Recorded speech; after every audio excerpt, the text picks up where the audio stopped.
Hello everyone, welcome to genius IAS. और आज की इस 5 मिनट नॉलेज सीरीज में हम ये देखेंगे कि रसिया और यूक्रेन के बीच में जो कन्फ्लिक्ट चल रहा है उस कन्फ्लिक्ट का रियल रीजन क्या है। ठीक है, तो उसकी डिटेल में हम थोड़ा सा जाएंगे। तो स्टार्ट करते हैं आज का 5 minute knowledge series.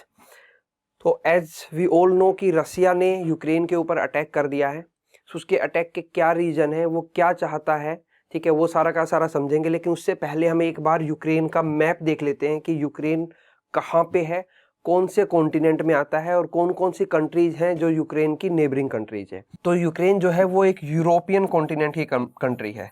European continent की लार्जेस्ट कंट्री है। अगर मैं एरिया वाइज बात करूं तो यूक्रेन, अगर रसिया को हम यूरोप की कंट्री ना माने, क्योंकि रसिया एक ऐसी कंट्री है जिसका कुछ हिस्सा यूरोप में है और कुछ हिस्सा जो है वो एशिया में है। तो अगर मैं एक बार के लिए रसिया को छोड़ दूं तो यूक्रेन जो है वो लार्जेस्ट कंट्री है एरिया वाइज यूरोपियन कॉन्टिनेंट की। और यूक्रेन की नेबरिंग कंट्री है रसिया, ठीक है। इधर Belarus, Poland, Slovakia, Hungary, Moldova, Romania, ये सारी की सारी जो है यूरोपियन कंट्रीज हैं। और रसिया जो है वो उसका ईस्ट वाला जो हिस्सा है वो एशिया के अंदर है और जो वेस्ट वाला हिस्सा है वो यूरोप के अंदर है। तो रसिया एक ऐसी कंट्री होगी जो दो कॉन्टिनेंट के अंदर में आती है। तो क्या आप मुझे कमेंट बॉक्स में लिख के बता सकते हैं कि एक और ऐसी कंट्री है जो दो कॉन्टिनेंट के अंदर आती है? तो क्या आप कमेंट बॉक्स में लिख के उसका नाम बता सकते हैं कि वो कौन सी कंट्री है? नाउ अब कन्फ्लिक्ट क्या चल रहा है वो देख लेते हैं। उससे पहले एक चीज और समझें कि यूक्रेन का जो नीचे वाला हिस्सा है, ये वाला हिस्सा, ये सारा ब्लैक सी है, ब्लैक सी, ठीक है। और ब्लैक सी आगे जाके मेडिटेरेनियन सी में मिल जाएगा, ठीक है। और ये वाला जो रीजन है इसको बोला जाता है क्रीमिया। 2014 तक ये रीजन भी यूक्रेन का था, जैसे आप येलो कलर में देख पा रहे होंगे। तो ये यूक्रेन का रीजन था, लेकिन 2014 में इसको रसिया ने अनेक्स कर लिया था। मतलब रसिया ने मिलिट्री फोर्स यूज करके इस पोर्शन को भी अपने अंडर में ले लिया था। अब उसका रिपरकशंस क्या हुआ था, रसिया को क्या नुकसान उठाना पड़ा था जब रसिया ने ऐसा किया था 2014 में? तो एक G8 नाम का ग्रुप होता था, ग्रुप ऑफ 8 कंट्रीज। ये माना जाता था कि ये 8 कंट्रीज जो हैं ये वर्ल्ड की सबसे लार्जेस्ट इकोनॉमी है, ठीक है। कौन कौन सी कंट्री थी G8 के अंदर? G8 के अंदर कंट्रीज को याद रख सकते हो आप फिग जूस के नाम से। और आर, France, Italy, Germany, Japan, UK, USA, Canada और रसिया, ये होती थी G8 कंट्रीज 2014 तक। लेकिन 2014 में जब रसिया ने एनेक्स किया क्रीमिया रीजन को यूक्रेन के, तो बाकी कंट्रीज ने यूनानिमसली डिसाइड किया कि अब से रसिया जो है वो G8 का पार्ट नहीं रहेगा और अब ये ग्रुप ऑफ कंट्रीज G7 कहलाती हैं और ये अभी भी एग्जिस्टेंस में है। नाउ अब फिलहाल क्या हो रहा है और रसिया ऐसा क्यों कर रहा है कि वो यूक्रेन पे अटैक क्यों कर रहा है, उसके रीजन समझ लेते हैं। 4-5 रीजन है उसके, तो वो समझते हैं एक बार। सबसे पहला रीजन तो है नेटो फैक्टर।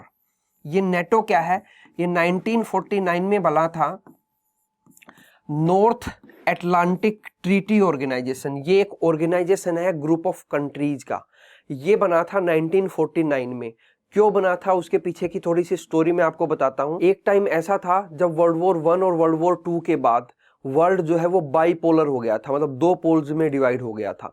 एक पोल वो था जहां पे रसिया और उसके अलाइड कंट्रीज थे और एक पोल वो था जहां पे यूएसए और उसके अलाइड कंट्रीज थे।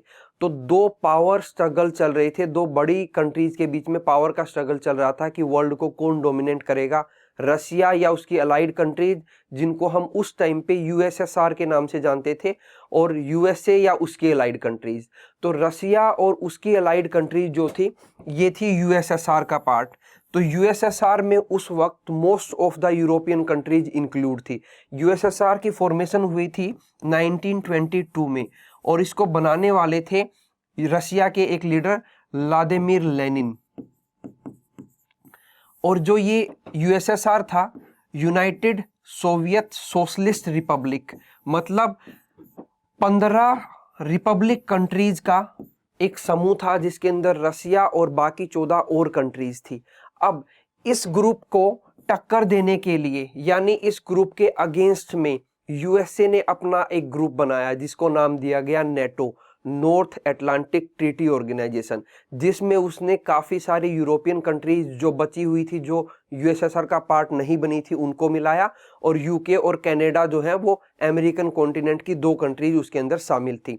उन्होंने ऐसा क्यों बनाया? क्योंकि एक तो यूएसए को ये डर लग रहा था कि यूएसएसआर जो है वो पूरे के पूरे यूरोप को अपने अंदर ना ले ले, और दूसरा जो बची हुई यूरोपियन कंट्रीज थी उनको ये डर लग रहा था कि यूएसएसआर बहुत ज़्यादा पावरफुल हो गया है, ठीक है, और ये हो सकता है कि वो कभी भी हम लोगों को अपने अंदर मिला सकता है, जो बची हुई यूरोपियन कंट्रीज थी। तो बची हुई यूरोपियन कंट्रीज और यूएसए ने मिलके एक ग्रुप बनाया जिसका नाम उन्होंने रखा NATO, North Atlantic Treaty organisation.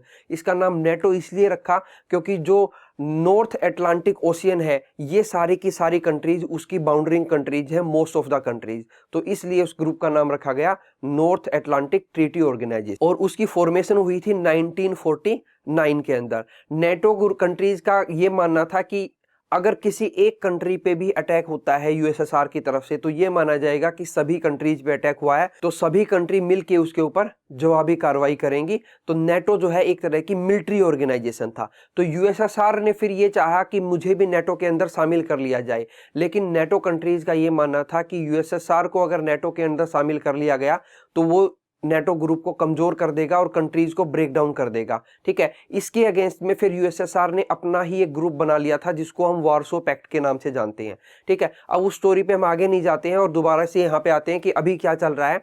तो अभी यूक्रेन जो है वो नेटो का पार्ट नहीं है, लेकिन यूक्रेन नेटो में शामिल होना चाहता है।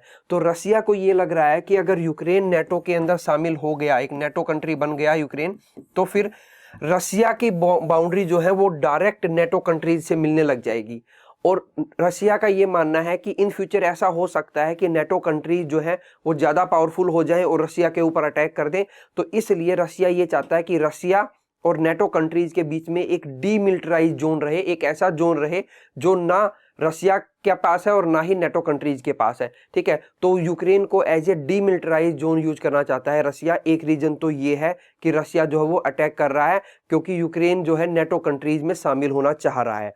दूसरा रीजन क्या है कि नेचुरल रिसोर्सेज हैं बहुत सारे ब्लैक सी के अंदर। यहाँ पे जो ये ब्लैक सी है इसमें बहुत सारे नेचुरल रिसोर्सेज है, नेचुरल रिसोर्सेज का भंडार है ये। तो रसिया चाह रहा है कि वो ब्लैक सी के नेचुरल रिसोर्सेज को यूज करे। दूसरा रीजन ये है। तीसरा रीजन क्या है? पोर्ट्स ऑफ द ब्लैक सी। अब रसिया जो है वो बिल्कुल नॉर्थ में पड़ता है एशिया के, और उसकी जितनी भी पोर्ट्स हैं वो सारी की सारी आर्कटिक सी में पड़ती हैं, और आर्कटिक सी में मोस्ट ऑफ द टाइम बर्फ जमी रहती है। इसलिए रसिया जो है वो सी ट्रेड के थ्रू बाहर अपनी चीज़ों को एक्सपोर्ट नहीं कर पाता।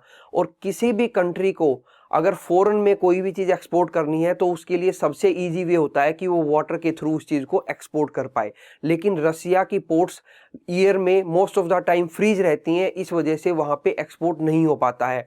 तो रसिया ये सोच रहा है कि अगर उसे यूक्रेन का ये रीजन मिल जाए तो वो इजीली ब्लैक सी के थ्रू यूरोपियन कंट्रीज में अपनी चीज़ों को एक्सपोर्ट कर पाएगा।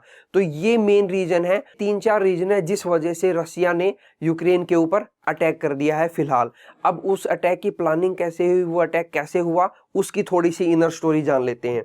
अब ये जो है एक रीजन है जो सेपरेटिस्ट कंट्रोल्ड एरिया है। कहने को सेपरेटिस्ट कंट्रोल्ड एरिया है यूक्रेन का ये, लेकिन एक्चुअल में यहाँ पे रसिया का इंटरफेयर है, ठीक है। रसिया इस एरिया को डिस्टेबलाइज करना चाहता है ताकि यूक्रेन इस एरिया को छोड़ दे और रसिया जो है इस एरिया को कैप्चर कर ले। तो रसिया अपनी सीमाओं को बढ़ाना चाह रहा है।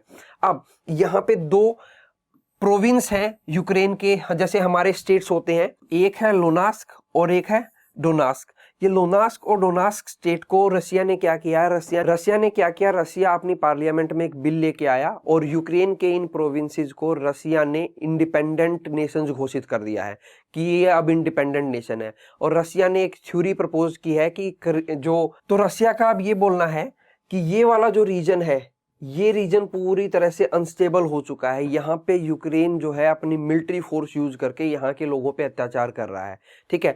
तो इसलिए रसिया कह रहा है हम उन लोगों की मदद करना चाह रहे हैं। तो रसिया ने यूक्रेन के ऊपर प्लान अटैक कर दिया है और इस अटैक की शुरुआत इस रीजन के साथ हुई है, ठीक है। तो ये पूरा का पूरा रसिया और यूक्रेन के बीच में जो कन्फ्लिक्ट चल रहा है उसकी मैंने आपको स्टोरी बता दी है कि मोटा मोटा क्या चल रहा है। इसमें कोई भी नई अपडेट आएगी तो उसके साथ हम फिर से हाजिर होंगे। Till then take care, bye bye.